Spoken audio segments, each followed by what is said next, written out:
complicada por la variedad de cosas que tiene. No complicada en el sentido de que es muy difícil, no, pero sí su complejidad viene dada por la cantidad de tareas que hay que cumplir en la selección, ¿ya? ¿Cómo podemos definir a la selección de candidatos o de personas que querramos contratar? Esta es una definición descriptiva, ¿no? Pero fíjense lo que dicen los autores Berter Davis. El proceso de selección, cuando hablamos de proceso, hablamos de pasos o etapas. Siempre que hay esta palabrita proceso hay que pensar en pasos, etapas o fases, ¿ya? Proceso de selección consiste en considerar 3 elementos esenciales para desarrollar el proceso. No es que las 3 fases que hay que seguir en el proceso de selección son análisis de puestos, necesidades de capital humano y los candidatos. Esto sí tiene que preocuparnos, pero para que podamos desarrollar el proceso de selección debemos considerar, en primer lugar, el análisis de puestos. Nos hemos referido a ello en el tercer tema que tuvimos oportunidad de ver. Luego están las necesidades de capital humano, que esto proviene justamente de la planeación de capital humano o de recursos humanos. Ahí es donde vamos a establecer cuáles son los requerimientos actuales y futuros de personal, ¿no? Necesidades de capital humano. Nos hemos referido a esto también. Y por último, dentro del proceso de selección nos interesa tener como una referencia el tipo de candidatos o candidatas de entre los cuales o de entre las cuales se puedan escoger a los más adecuados, las más adecuadas o los mejor calificados o las mejor calificadas para el puesto a cubrir. Eso es lo que hacemos en el proceso de selección.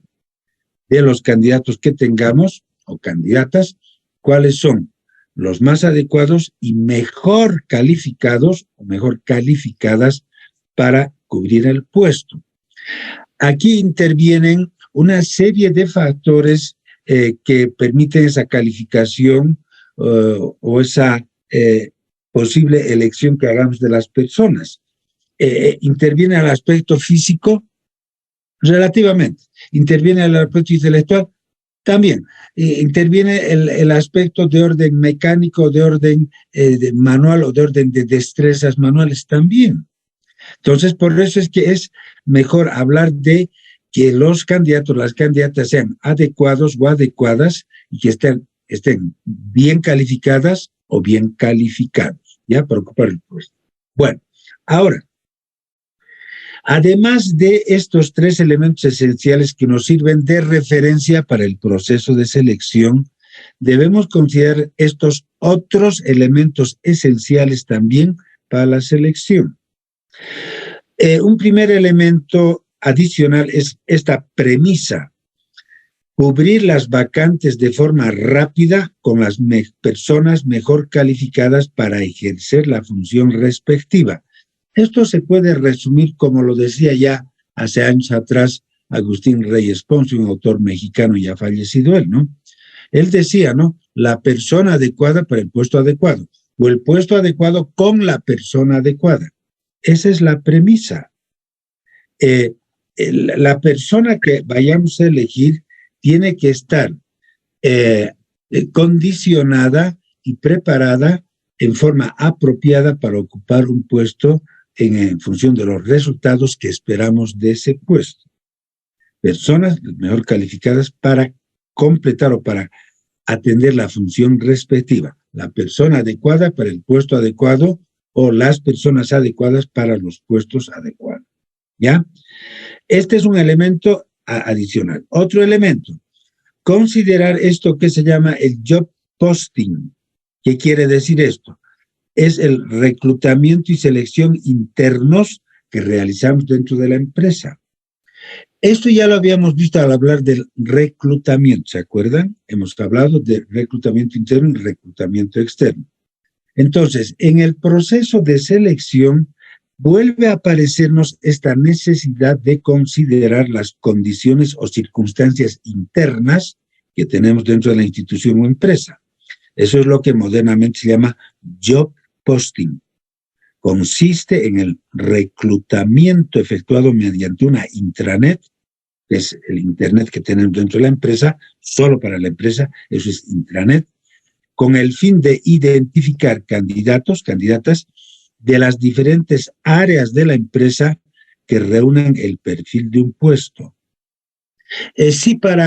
Ahora necesitamos a alguien que conozca de control de calidad. Sí, aquí tenemos a Jaimito, que es auxiliar contable, muy responsable él, y lo vamos a poner de encargado de control de calidad.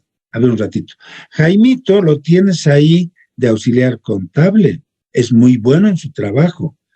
A él lo vas a proponer para ir a control de calidad, y no empieza a preguntarle a Jaimito, salvo que Jaimito es un nombre hipotético, ¿no? Te diga, sí, a mí me encanta todo esto que es la calidad del producto, la terminación. Sí, sí. ¿Y qué estás haciendo en auxiliar contable? Es que he estudiado finanzas o contaduría y claro, esa es mi formación, ¿no? Pero yo quisiera ir a control de calidad. Medita porque no es solamente de acuerdo a tu gusto o capricho, ¿no ve? Entonces, vamos a identificar candidatos o candidatas de las diferentes áreas de la empresa que reúnen el perfil de un puesto. El Jaimito es auxiliar contable. Su perfil de puesto es de contador, no de control de calidad. ¿Se dan cuenta? En el job posting podemos también acudir a boletines, páginas web de la empresa o publicaciones parecidas donde vamos a difundir la posibilidad de hacer una promoción o hacer una nueva incorporación con el personal que tenemos en la empresa. Y habrá algunos que tengan el interés de participar. Para eso hacemos lo que habíamos hablado en su momento de hacer una convocatoria interna. La convocatoria interna sirve para el job posting, ¿ya? Ahora, este proceso de reclutamiento y selección interno puede verse dificultado porque se requiere mucha objetividad, ¿ya? No hay que tener nuestros preferidos o preferidas. Hay que dar igualdad de oportunidades para todos. Sí, bueno, aquí está el Jaimito o el Pepito que quiere entrar a control de calidad. Sí, bueno, pero a ver, le vamos a dar esa posibilidad de hacerlo. Pero indudablemente esta persona tiene otro perfil distinto al puesto que queremos cubrir, ¿no? Él está en contabilidad, queremos cubrir el puesto de control de calidad, por poner el ejemplo, ¿no? Luego interviene también la transparencia y la ética. Transparencia, en este sentido, es el respeto, el juego limpio que debemos tener con todo el mundo, ¿cierto? Ese juego limpio tiene que partir de nosotros si estamos a cargo de hacer este reclutamiento y selección interna, ¿no? Y la ética, por supuesto, ¿no? Hay que cumplir con ciertas normas, con ciertos principios que debemos tener las personas. Otro elemento a tomar en cuenta en el proceso de selección es la razón de selección. ¿Qué es esto? Es una división, no es un cociente. Es la relación entre los candidatos contratados y el número de solicitantes, ¿no? Los candidatos contratados, el número de solicitantes, vamos a dividir el número de candidatos contratados, vamos a dividir con el número total de solicitantes y nos va a dar un porcentaje, ¿no? A ver, por decir algo. Si la razón es baja, por decir, al hacer la división entre candidatos contratados y el total de solicitantes, resulta que tienes un porcentaje de 1 dividido entre 5, ¿no? Han habido 5 solicitantes y has contratado uno de ellos. La razón de selección es baja. De 5, 1 dividido entre 5 te da pues 0.02, ¿no? Por lo tanto, es pues una razón de selección muy baja. Dicho de otra manera, lo que estás haciendo es seleccionar en base a lo que se tiene, no es como decir, bueno, sí, desde 5 no me queda otra que elegirlo al número 3. Es el mejor de todos, no tenemos más que elegir. Si la razón de selección es alta, quiere decir que el número de candidatos contratados ya puede ser 20, ¿no? 20 y el número total de solicitantes han sido 50. Entonces, en este caso ya la solicitud, perdón un minutito.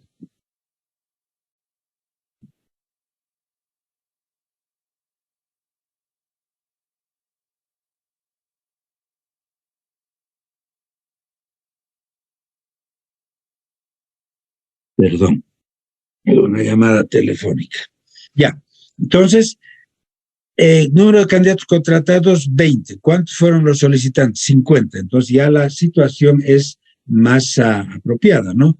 Has tenido más cantidad de personas de quienes elegir a los que te van a servir. Entonces una razón de contratación, una razón de selección alta, ¿no? 20 entre 50 o cualquier otro nombre. Esto hay que tomar en cuenta, ¿no? Yo siempre pongo este ejemplo que provoca risa, ¿no?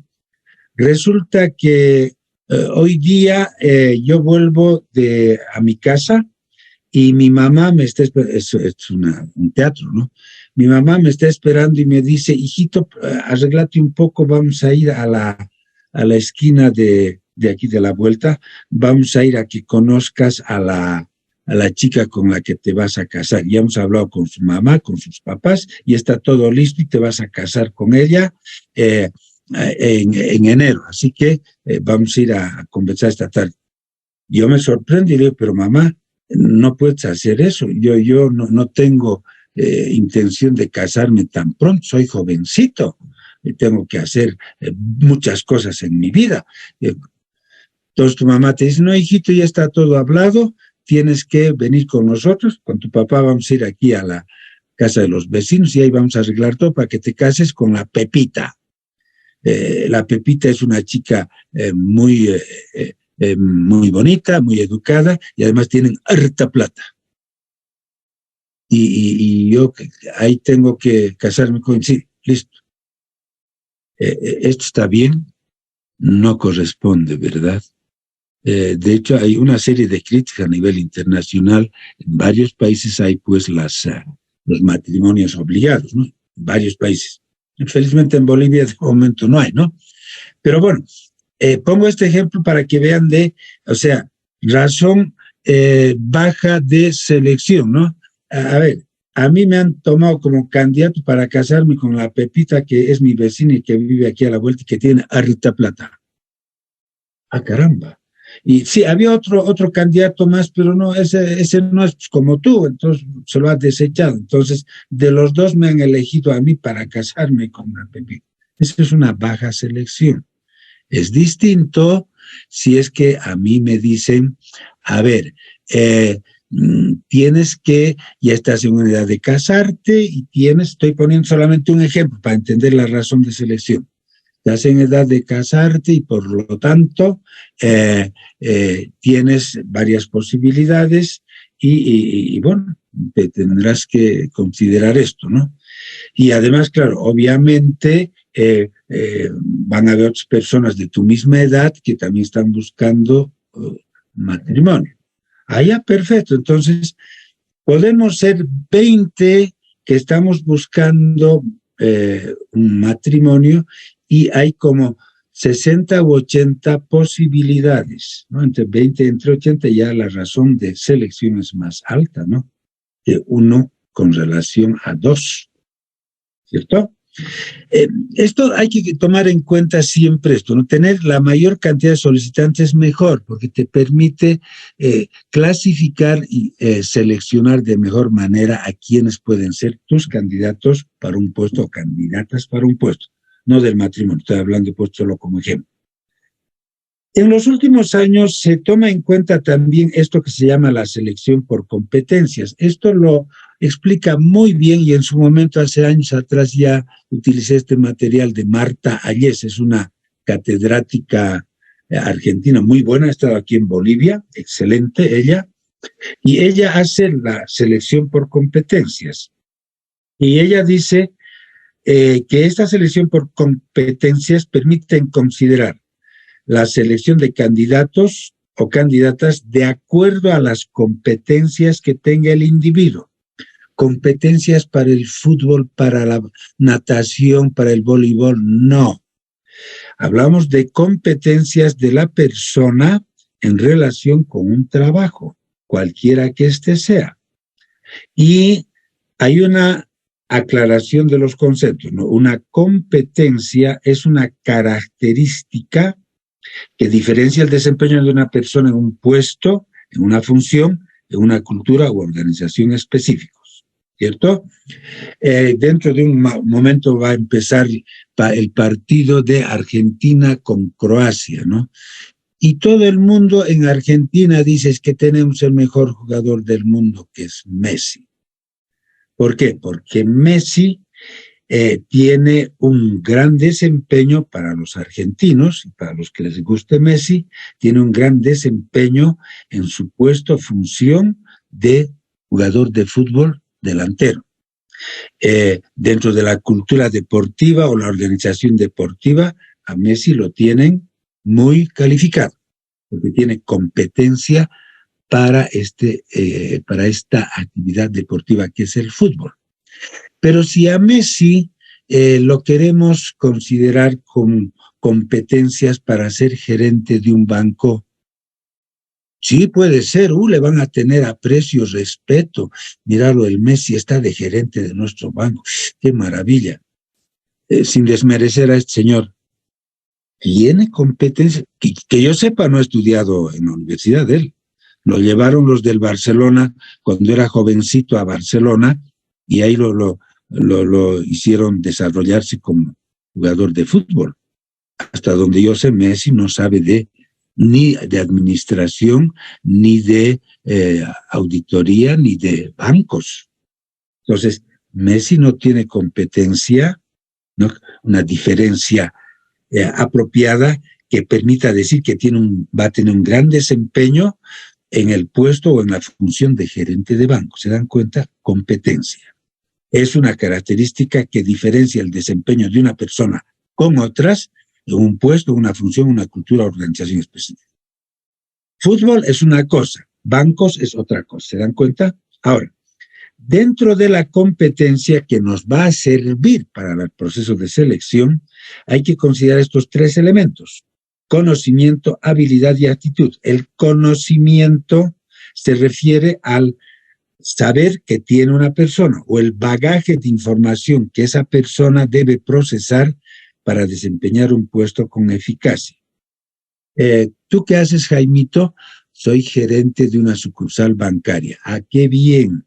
¿Y qué formación tienes? Yo me he formado como administrador de empresas o como auditor financiero y además me he especializado o tengo una maestría en lo que concierne a administración bancario-financiera. Ah, ya. Entonces, bagaje de información de Jaimito es auditor o es administrador de empresas y además tiene una formación complementaria para hacer administración bancaria o financiera.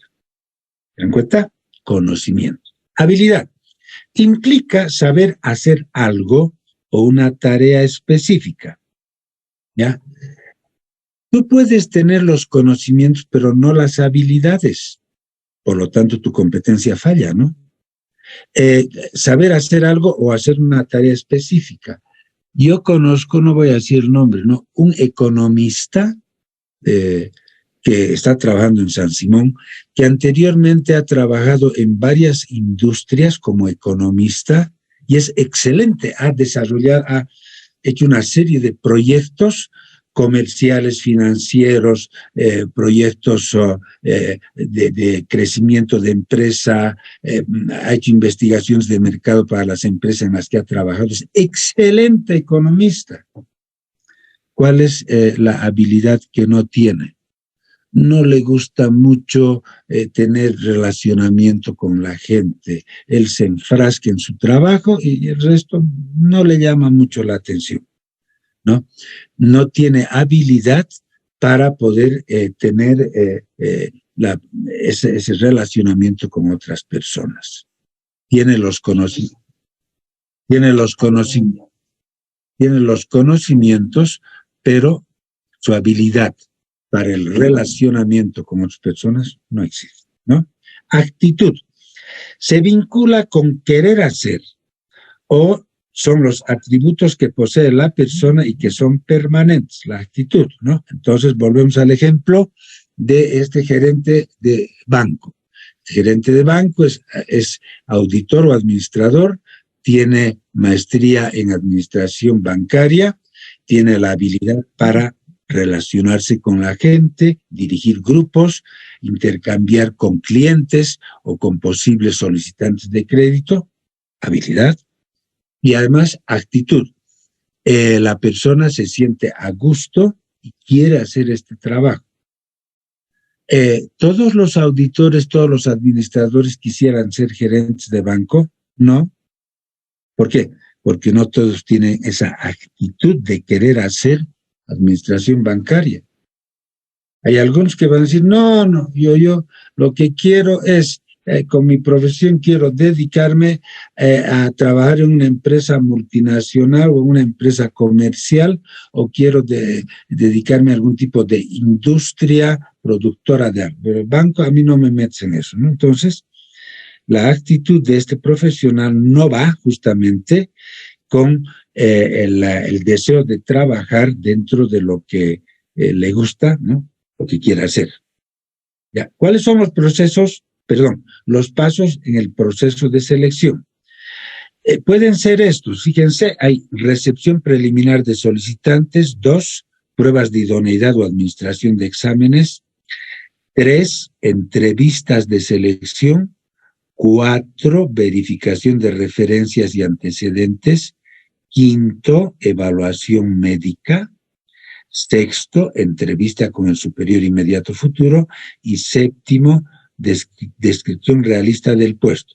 Culmina el proceso de selección con esta decisión de contratar a la persona que la creemos apropiada para el puesto. Y eso está acá. Fíjense, vamos a recorrer esto aquí. Aquí tenemos los 7 pasos. Tenemos unas graditas, ¿no? Y es porque a mí me ha gustado hacer este diseño. No. Lo que pasa es que en el proceso de selección se va destacando la necesidad de ir reduciendo el número de candidatos conforme avanzamos en el proceso de selección. No lo hacemos en forma obligada, sino que esto proviene de la actividad que estamos haciendo en el proceso de selección. Cada etapa, cada paso en el proceso de selección tiene una mayor complejidad y una mayor exigencia que no todos los candidatos van a poder cumplir. Aquí al principio, en la recepción preliminar de solicitudes, podríamos tener, por decir algo, 60 solicitantes. Y de estos 60, después de revisar la hoja de solicitud de empleo de estos 60, por ahí nos van a quedar 45 candidatos que pasan a la siguiente etapa. Estos 45 a la siguiente etapa no hay una cifra establecida. Fija, de los 45 pueden pasar unos 35, de los 35 a la siguiente etapa pasan 20, luego pasan 10, luego pasan 5, pasan 3 y decidimos contratar a uno de ellos. ¿Ya? ¿Esto lo vamos a explicar? Claro que sí. A ver, volvamos al principio del paso de selección. 10 minutitos. A ver, recepción preliminar de solicitudes. Estamos acá, ¿no? Aquí lo que hacemos es, nos han escrito mediante internet o redes sociales a una dirección electrónica que hemos pedido que nos escriban, hablando de un reclutamiento externo. También puede ser para el reclutamiento interno, también puede ser, ¿no? Dentro de la empresa. Normalmente en la empresa las personas que tengan interés dicen, yo quiero participar en este proceso de selección para el puesto de tal cosa. Entonces, vienen y rellenan la solicitud los empleados que tienen interés dentro de la empresa. Pero salgámonos de eso y vamos con el reclutamiento externo. Entonces, del reclutamiento externo tenemos, aquí nos aparecen 50 o 60 solicitudes Y vamos a ir clasificando en base a lo que han rellenado los participantes, y también vamos a revisar los datos que están en la hoja de solicitud que hacen estos 50 o 60 participantes. Entonces, vamos a hacer 3 grupos, ¿no? Los que sí van a continuar, los que no van a continuar y los que tal vez, como una especie de reservita, ¿no? Tal vez podrían seguir. Entonces, de estos 60 podría ser que tenemos 40 que van a pasar a pruebas de idoneidad. Los otros 25 que tenemos en el grupo de los que no van a continuar, y 5 que tal vez más adelante lo hagan. ¿Se dan cuenta? Entonces, no, pues serían 40 más 15 más 5. 40, 15 y 5, con lo cual tenemos los 60, para no confundirnos. Entonces, pasan a pruebas de idoneidad. En las pruebas de idoneidad o administración de exámenes, aquí está, hacemos exámenes psicológicos a los 40, ¿no? Todo lo que concierne a un test psicológico para ver la personalidad, la madurez, el carácter que tiene la persona, cuál es su comportamiento, su conducta esperada con esta persona. Todo esto es el test psicológico. Podemos también aplicar pruebas de conocimiento, ¿no? En relación con la información poseída por el candidato o la candidata. Entonces, vamos a tomar un examen, sí, de conocimientos apropiados para el puesto, ¿no? No vamos a hacer un examen bien difícil, ¿no? Que nadie pueda responder, así vamos a tener mejor candidato. No, se te van a ir los candidatos, van a ver esto y van a decir, no, aquí lo que nos están poniendo es una trampa, no. No puedes hacer un examen así súper difícil. Es un examen o prueba de conocimiento, ¿no? De los candidatos que están contigo en esta situación, ¿ya? Luego puedes hacer pruebas de desempeño, ¿no? Ejecución de funciones del puesto de trabajo. Puedes pedirle que te describa en un test o en un cuestionario, o puedes tener la posibilidad de hacer un examen oral, ¿no? Si usted ocupara este puesto de jefe de tesorería, ¿cómo resolvería la administración financiera de corto plazo y cómo atendería la administración financiera de largo plazo? Su respuesta, por favor, señor candidato, señora candidata. ¿Se dan cuenta? Desempeño. Si yo estuviera en este puesto para hacer la administración de corto o de largo plazo en las finanzas, procedería de esta manera. Entonces, de alguna manera está ya demostrándote ese candidato o candidata su posible desempeño. Pruebas de respuesta gráfica, ¿no? Esto se utiliza más para puestos, ya de hecho la mayoría están, este tipo de respuesta gráfica o la respuesta del polígrafo, la máquina del polígrafo, ¿no? Respuesta fisiológica a estímulos específicos.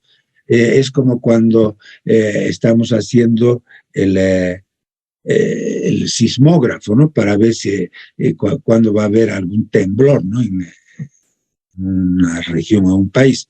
El polígrafo es justamente eso, ¿no? Te pone una serie de componentes en las muñecas, aquí en el brazo, cerca del corazón, en las sienes y demás, algunos sensores, y a partir de ahí te van haciendo una serie de preguntas difíciles o fáciles, y conforme respondes tenemos una sensación fisiológica, que eso va a quedar grabado en el polígrafo. Se utiliza fundamentalmente en el tema en la policía, para puestos muy destacados, como puede ser manejo de dinero, manejo de cosas muy reservadas. Sí se utiliza el polígrafo. Menos para puestos laborales de los que ya conocemos modernamente, ¿no? Pruebas de idoneidad, medición de factores para examinar y comprobar la aptitud numérica, la concentración, la aptitud de poder estar dispuesto a solucionar conflictos, manejar situaciones difíciles, ¿no? Entonces, todo esto, hay una serie de pruebas de idoneidad que los psicólogos organizacionales, no los psiquiatras, ¿no? Los psicólogos organizacionales te aplican. ¿Listo? Luego están las entrevistas de selección, donde en la entrevista de selección participa el entrevistador o entrevistadores, los que hacen las preguntas, sobre temas de trabajo. Entrevistador o entrevistadores que hacen preguntas sobre temas de trabajo a cada uno de los entrevistados o de las entrevistadas. Eso es la entrevista de selección. Y lo que pretendemos justamente es considerar y establecer el posible desempeño de las personas en el puesto de trabajo que queremos cubrir. Entonces, por ahí va a ir orientada toda la entrevista de selección. También la entrevista de selección nos permite hacer la comparación de una persona con relación a otras. Estamos hablando comparaciones en un sentido de madurez, trabajo, personalidad, la firmeza que pueda tener la persona que estamos entrevistando. Nos damos cuenta, ¿no? Cuando alguien tiene mayor predisposición para cierto tipo de actividades en la entrevista de selección y que otra persona no tiene esas posibilidades, ¿no? Comparamos.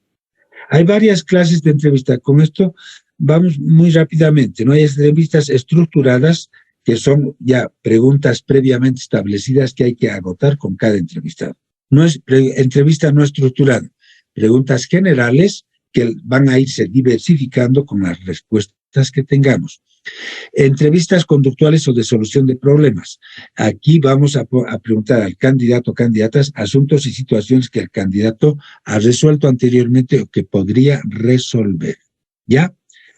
Entrevistas de tensión. Provocamos a los participantes para que nos puedan de alguna manera demostrar que manejan las situaciones. No le vamos a decir, sino a ver cómo manejaría esto. Vamos a provocar con alguna pregunta que no va a ser un insulto, ¿no? O alguna pregunta que provoque tensión y que provoque alguna situación en el participante. Luego están las entrevistas por competencias, ¿no? Asegurarnos que la persona es calificada y competente. Está la videoconferencia, cuando se trata de hacer una entrevista mediante el uso del Internet, ¿no? Sobre todo ahora que ya tenemos esta posibilidad modernamente. Antes todo se hacía presencial. Entrevista de panel, que es como un tribunal que hace exámenes, que hace preguntas a cada uno de los entrevistados. Entrevista de panel. En el proceso de la entrevista hay que ver qué es lo que hacemos. Al inicio de la entrevista, durante la entrevista y al terminar la entrevista tenemos que reunirnos los entrevistadores y hacer las calificaciones pertinentes. Aquí dejamos de participar la pantalla y vamos a descansar 2 minutitos.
Bien, vamos a continuar.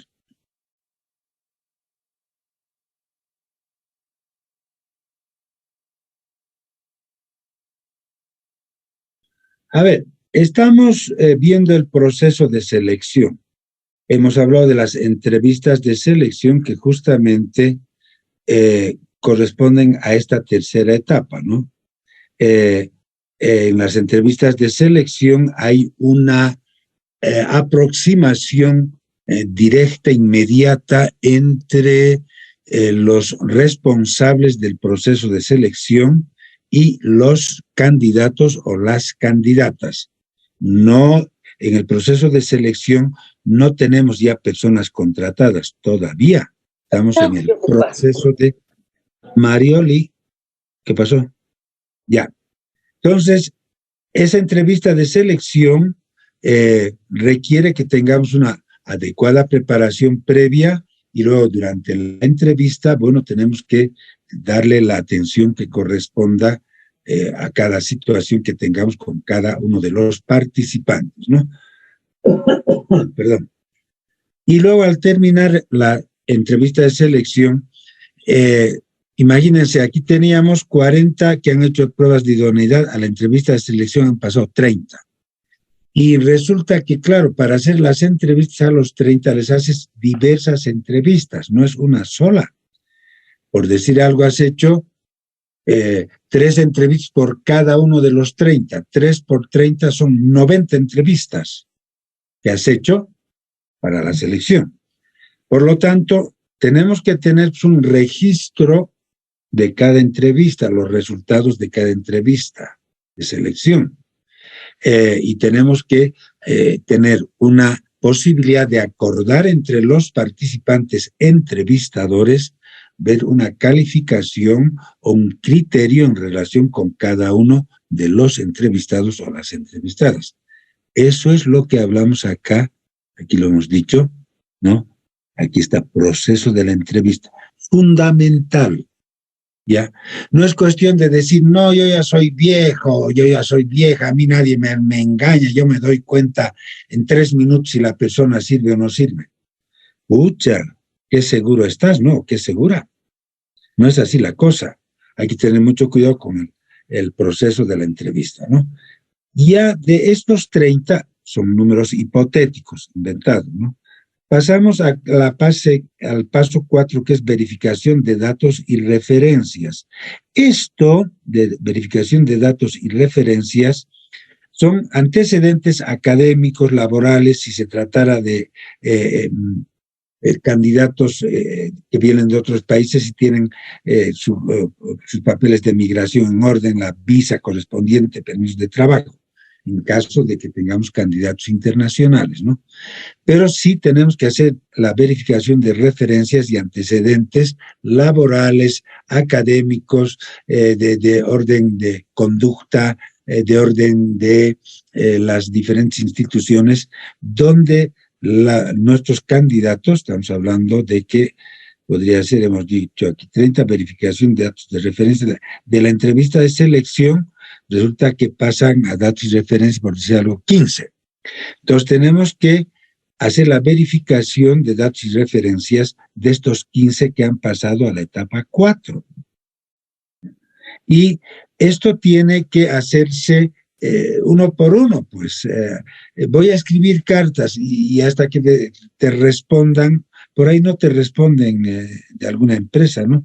Le escribe fulano de tantos, de la empresa tantos, y tenemos una candidata que se llama fulana de tantos, que había trabajado con ustedes en tal oportunidad, en el puesto de tal cosa y tal. Rogamos a usted que a la brevedad posible nos envíe su criterio con relación a esta persona que le acabamos de indicar. Atentamente yo. Puedes sentarte a esperar respuestas a carta, algunas te pueden responder, otras no. Por eso es que esta verificación de datos y referencias hay que hacerlo en forma personal. Entonces tendrás, sí, mi secretaria, que no le van a tirar pelota pues, a tu secretaria o tu secretaria, ¿ya? Tienes que hacerlo tú y te darás a conocer y para eso tienes que tener pues las condiciones de responder a lo que para preguntar lo que tienes que hacer. Entonces verificamos datos y referencias diversas. Por ahí resulta con que, por ejemplo, te trajeron un título de ingeniero petrolero de la universidad, la primera carrera de ingeniería petrolera en Bolivia estaba en la UNSA, en San Andrés. Y resulta que haces la verificación de eso y te dicen, no, ese número de título de ingeniero petrolero no corresponde a la persona que usted dice. Aquí en San Andrés, con ese número 1141, tenemos a otra persona distinta a la que usted señala. Muchas gracias. ¿Qué ha pasado con eso? Estaban queriendo engañar con un título falsificado. Hay de esos títulos profesionales falsificados. Hay. Yo he descubierto varios, ¿ya? No porque soy investigador, al hacer esta verificación de datos y referencias. Luego ya de estos 15 que verificamos datos y referencias, pasamos al examen médico. Yo también que tengo que hacer el examen médico, no. Acudimos a un centro médico o algún médico particular a quien le pedimos que haga algunas pruebas para que nos dé una idea de cómo está, ya, evaluación médica, cómo están nuestros candidatos. ¿Cuántos son los candidatos que pasan el examen médico? Por decir algo, 8. Y en los 8, el examen médico va a ver cómo está su estado de salud, si ha tenido afecciones anteriormente, si tiene algún tipo de problema de salud actualmente, alguna dependencia de algún producto, no sé, médico o alguna sustancia química, en fin, eso lo va a ver el médico y te va a decir, sí, de los 8, estoy plenamente de acuerdo con que estos 4 pueden continuar. Y estos 4 no, porque tienen una serie de limitaciones de orden médico. Pasamos a la paso 6, entrevista con el supervisor o con el futuro jefe, ¿no?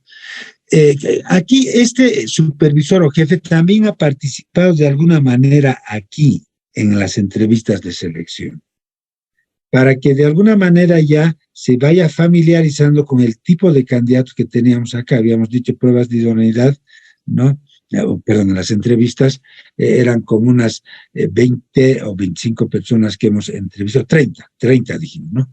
Entonces ya hay algún conocimiento. Entonces aquí ya entramos en mayor profundidad con la entrevista con el supervisor o superior, ¿no? Inmediato futuro, para que ya entremos en tema correspondiente a lo que va a ser el puesto a ser ocupado. De aquí pasamos al paso 7. Entonces, de los 6 que estaban aquí, resulta que el futuro jefe dice, no, de 6 hay 3 que sí me parecen muy bien. A ver, ya hablaremos con estos, de los otros 3 no, definitivamente no me parece. Ya está. Y en la descripción realista del puesto, aquí lo que hacemos, dicen los autores, ¿no? Aquí lo que hacemos es justamente ya describir el tipo de trabajo que va a hacer este candidato y a ver en qué condiciones se encuentra el candidato para hacer esa atención del puesto. Por eso hablamos de descripción realista y vamos a ir preguntando nuevamente algunos aspectos a estos 3 candidatos que tenemos aquí o candidatas. Y luego ya pasamos al paso número 8, decisión de contratar, donde decimos de los 3, el mejor o la mejor es la número 2, y los otros 2, bueno, de momento los tendremos en cuenta para una situación posterior y contratamos a número 2. ¿Ya?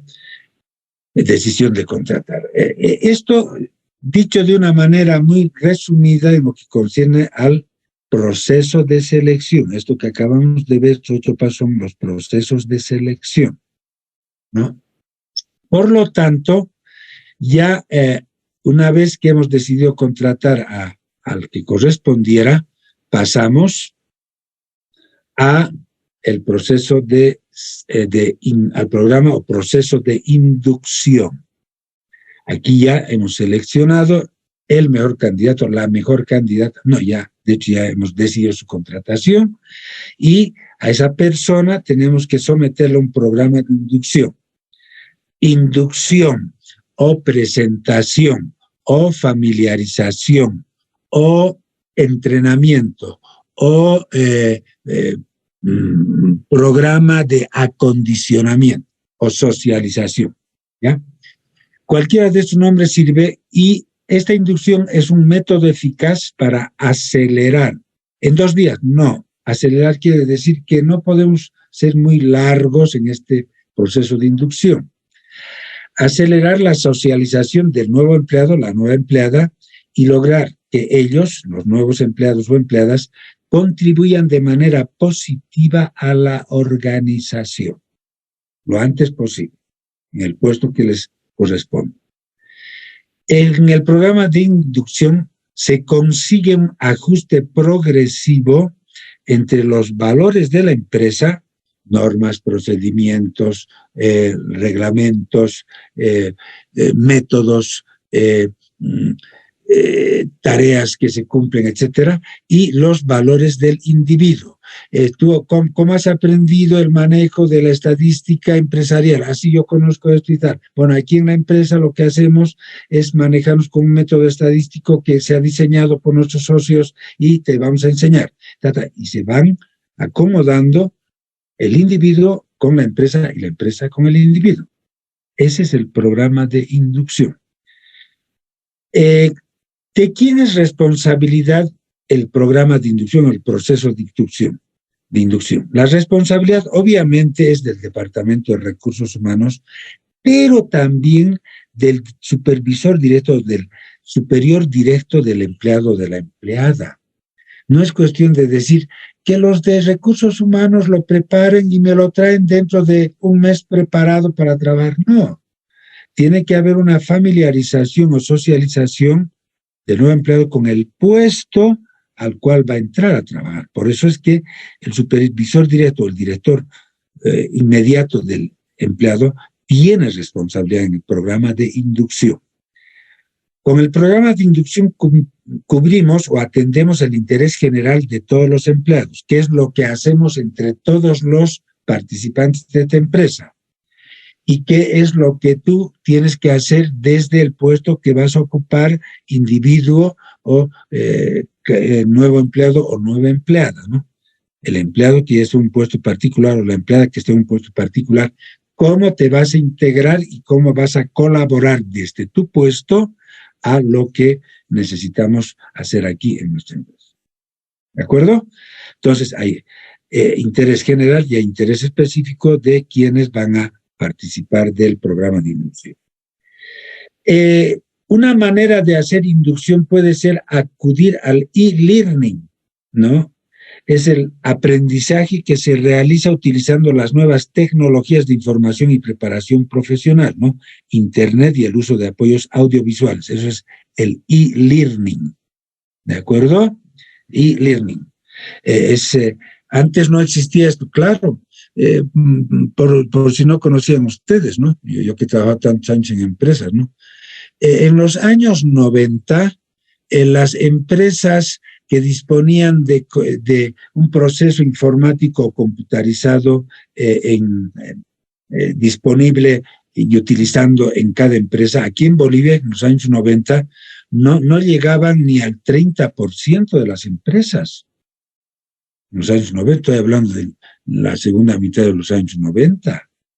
Ahora ya en el siglo XX, XXI, hay más empresas que utilizan nuevas tecnologías de información de preparación profesional, ¿no? Uso de apoyos audiovisuales. Pero antes era un poco difícil. No por eso no se les dejaba preparar, se les preparaba. Se logra también esta inducción con la internalización, no es internacionalización, no. Internalización. Internalizar es el uso y aceptación del conocimiento explícito que tiene la empresa. Internalizamos algo, ¿no? Lo que tenemos como conducta, comportamiento y procedimientos en la empresa son estos, y tú tienes que aprender esto. Eso es la internalización. ¿De acuerdo? No, yo sé esas cosas, yo las conozco de otro modo. Muy bien, respetamos eso, pero ahora tienes que hacer lo que nosotros tenemos en la empresa. Es la internalización, uso y aceptación del conocimiento explícito que tiene la empresa en lo que hace a cualquier procedimiento contable, financiero, de compras, de personal, un procedimiento industrial, procedimiento de almacenamiento, de logística, de lo que tú quieras. Los elementos de un programa formal de inducción, ¿no?, deben incorporar estos temas, ¿no?, temas de la organización global, vamos a ir desde lo más general a lo más específico. Cuándo se ha creado la empresa, dónde está la oficina central, si tiene algunas agencias distribuidas en el país o fuera del país, cuáles son los productos que hacemos, los servicios, quiénes son los responsables que tenemos en la empresa, los niveles jerárquicos, departamentos, unidades, todo esto. Prestaciones y servicios al personal. En la empresa tenemos esto en favor del empleado, en favor de nuestros trabajadores. Y eso se tiene que dar a conocer al nuevo empleado o la nueva empleada. Presentaciones personales. Hay que presentar a las personas con quienes van a trabajar, ¿no? El nuevo empleado o la nueva empleada con quienes va a trabajar. Preséntate tú solito. Y entonces resulta que armamos un escenario, se va a presentar el nuevo empleado, la nueva empleada, y pongan el micrófono, ¿no? Esa es la presentación, no, pues, es hacerte pasar un ridículo, ¿no? Salvo que en ese escenario primero hable el gerente general, luego hable otro gerente, y al final te ceden la palabra a ti. Y lo que hablen el gerente general y el otro gerente es para presentarte a ti. Puede ser eso, puede ser. Lo normal es una presentación como corresponde, ¿no? Aquí tienen ustedes a Jaimito, que se va a encargar de control de calidad.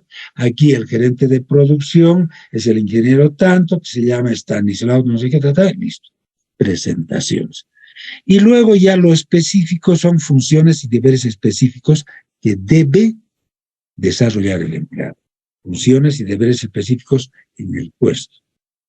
Y para eso, bueno, ¿le vas a explicar todo? Sí, pero como hay el e-learning, alguien está con su micrófono abierto, como hay el e-learning, podemos facilitar un archivo digital donde está todo el manual de funciones de la empresa y en particular de este puesto del empleado o de la empleada. ¿De acuerdo? Terminamos la inducción. En la inducción hay que tomar otros elementos que son valiosos, ¿no? La ubicación del empleado. Quiere decir la asignación o reasignación de un empleado a un puesto determinado. Ya, eso también tiene que preocuparnos, ¿no? Que nuestros empleados sepan dónde están ubicados, a qué departamento o unidad pertenecen. Tomar en cuenta la promoción, el posible cambio de un empleado a una posición de mejor nivel salarial, con mayores responsabilidades, es la promoción, hasta un estrato corporativo más elevado, ¿no? Promoción. Transferencia. Es un movimiento lateral a un puesto de un empleado a otro puesto con nivel de responsabilidad equivalente, con igual compensación o sueldo y similares promociones de promoción. Entonces, en la transferencia es un movimiento horizontal solamente, ¿no? Estabas en la agencia de Quillacollo, ahora te vamos a llevar a la agencia de Sacaba, listo. O eras nuestro gerente de almacenes en Oruro, ahora te traemos como gerente de almacenes a Cochabamba, ya está. Las separaciones constituyen la decisión unilateral de terminar la relación laboral entre la empresa y el empleado. Esa es una separación en general, decisión unilateral, sea de la empresa o del propio empleado. Incluyen renuncias, ¿no? El propio empleado, por razones personales, ¿no? Quiero renunciar, me voy a ir de la empresa por lo que corresponda. Despidos. La empresa unilateralmente, por conveniencia suya o para conveniencia suya, decide despedir a alguien. Hay mucha gente o alguna persona no demuestra tener la solidez técnica para algo y se la despide. El downsizing es una situación en la que una empresa, cualquiera, puede verse obligada a reducir el número de sus integrantes. Lo que ha pasado en el Twitter, en varias de estas empresas últimas, ¿no? El Jeff Bezos también. Jeff Bezos claro, es el que es de Amazon, ¿no?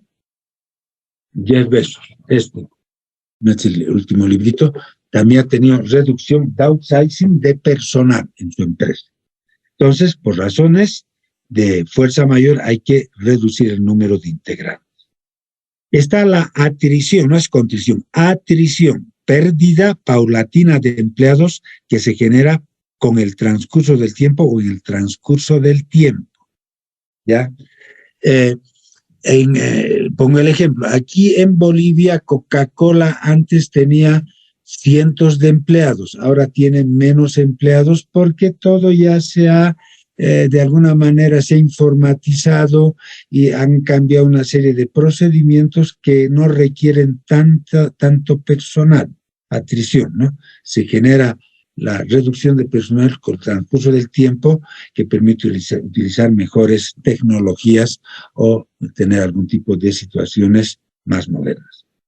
Esto es lo que hace a este tema de inducción y de selección e inducción. ¿Listo? Dejamos de compartir pantalla y terminaríamos la clase acá. ¿Alguna consulta, alguna pregunta? Nos quedan por ver 2 temas, uno mañana y el otro vamos a hacerlo el día jueves, ¿ya? Les agradezco su asistencia, su presencia y gracias. Buenas tardes. Chao, chao.